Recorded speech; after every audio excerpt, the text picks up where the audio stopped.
Hey everyone, it's me, Arthur Kade. So Wendell Pierce, I remember watching this trial as a kid, and now you guys are introducing what happened with Anita Hill and Clarence Thomas to a whole new generation. How do you prepare to play Clarence Thomas and bring what happened to life?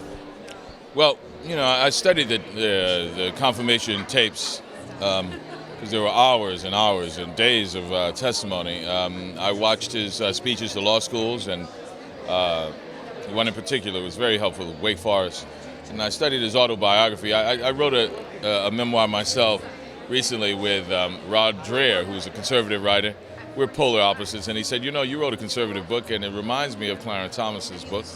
So when you read it, you recognize that you guys have a lot in common, and that's what I did, recognize that we had a lot in common. So I approached it like that from a human point of view, knowing that we had a lot in common, more in common than we didn't have in common. And he was a man who was about to lose everything he had worked for, and because of some event in his past.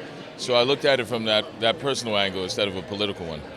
When you look at what was happening during that time, much of those problems still exist today in America. Yes. Talk to me about the relevancy, because we're removed so many years, but the relevancy is still there.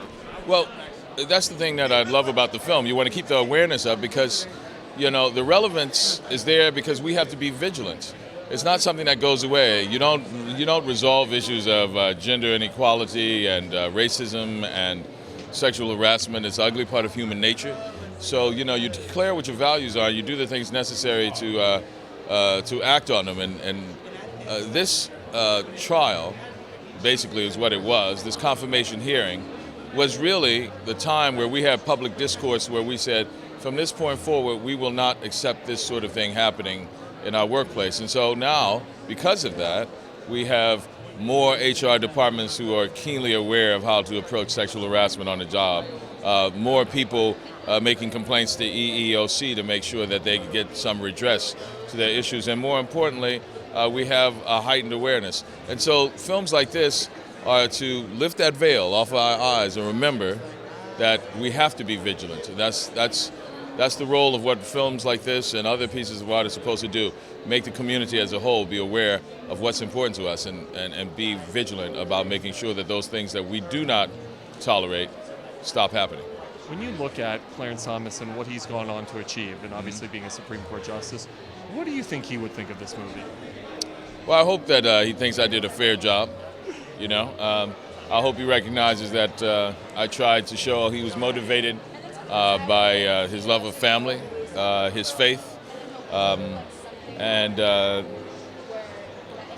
honoring himself and his integrity and dignity.